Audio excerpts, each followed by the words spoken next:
Hi all welcome to KK funda. మన ఛానల్లో ఎవరైనా కానీ వర్కింగ్ ఎంప్లాయీస్ కానీ ఉంటే నా సిన్సియర్ రిక్వెస్ట్ గైస్, క్లాసు మన ఛానల్ నుంచి నేను సిన్సియర్ రిక్వెస్ట్గా చెప్తున్నాను.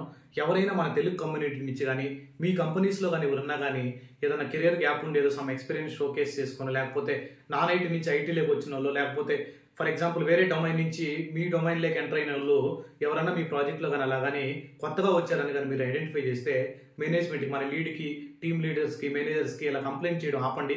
నేను చాలా మందికి చెప్పున్నాను, ఎందుకంటే వాళ్ళకి ఒక ఛాన్స్ ఇవ్వండి, ఒక లైఫ్ అవకాశం ఇవ్వండి. ఎందుకంటే మన ఛానల్లో వర్కింగ్ ఎంప్లాయీస్ ఉన్నారు కాబట్టి నేను నా హార్ట్ఫుల్గా రిక్వెస్ట్ చేస్తున్నాను, వాళ్ళకి లర్నింగ్ ఛాన్స్ ఇవ్వండి. ఇంకా వర్స్ట్లో ఉన్నాడంటే మీరు సైలెంట్ అయిపోండి, అతను చేసుకునేది చేసుకుంటాడు. అంతేగాని మీ సైడ్ నుంచి మాత్రం ఇటువంటి ఎస్కలేషన్స్ చేయొద్దు. ఫర్ ఎగ్జాంపుల్ వర్క్ కానీ పెండింగ్ పడింది అనుకోండి, వర్క్ పెండింగ్ పడితే ముందు చెప్పండి, ఇది సో వర్క్ నీ వల్ల పెండింగ్ పడుతుంది, నువ్వు ఈ టాస్క్ని ఇలా మీరు 24 hours మీరు కష్టపడి చేయండి అనేసి హెల్ప్ చేసేదానికి చేయండి. ఎందుకంటే మీరు ఒకసారి హెల్ప్ చేస్తే, నేను చాలా వీడియోస్లో చెప్పున్నాను, మనల్ని జీవితాంతం మర్చిపోరు వాళ్ళు. దయచేసి మన తెలుగు కమ్యూనిటీకి ఎవరైనా కానీ కెరియర్ గ్యాప్ కానీ ఎవరైనా కానీ ఇండస్ట్రీలో కానీ వస్తుంటే వాళ్ళని డిమోటివేట్ చేసి పంపించేయకూడదు. ఓకే, ప్రతి ఒక్కరికి హెల్ప్ చేసుకోండి. ప్రతి ఒక్కరు మన కమ్యూనిటీ కేకే ఫండా అంటే మీకు తెలుసు, అందరూ కలిసి పనిచేద్దాం.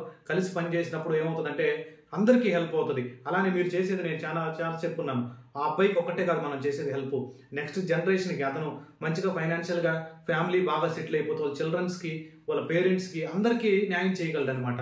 ఓకే, ఏదైనా తెలియకపోతే చెప్పండి, అంతేగాని అతని మీద ఎస్కలేషన్స్ చేయడం ఆపండి. ఎవరైనా కానీ అట్లీస్ట్ 1% అయినా కానీ మన కేకే ఫండా యూట్యూబ్ ఛానల్ నుంచి మీరు ఆల్రెడీ వర్కింగ్ ఎంప్లాయీస్ కానీ అయితే ఏదో ఒక ఎంప్లాయీని కానీ మీరు కానీ ఐడెంటిఫై చేస్తే సజెషన్ ఇవ్వండి. మీరు ఇలా చదువుకోండి, మీకు ఎక్స్పీరియన్స్ లేనట్టుంది, కొంచెం జాగ్రత్తగా హ్యాండిల్ చేసుకోండి, లోపల ఎన్విరాన్మెంట్ ఇలా ఉంటుంది, ఈ ప్రాజెక్ట్ ఫ్లో ఇలా ఉంటుందని 1 గంట 2 గంటలు కష్టపడి కొంచెం కానీ హెల్ప్ చేశారంటే అతను నేర్చుకొని మళ్ళీ ముందుకెళ్ళేదానికి ఛాన్స్ ఉంటుంది.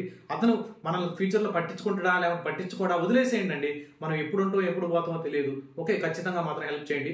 Thanks for watching guys. Please subscribe to my channel. By.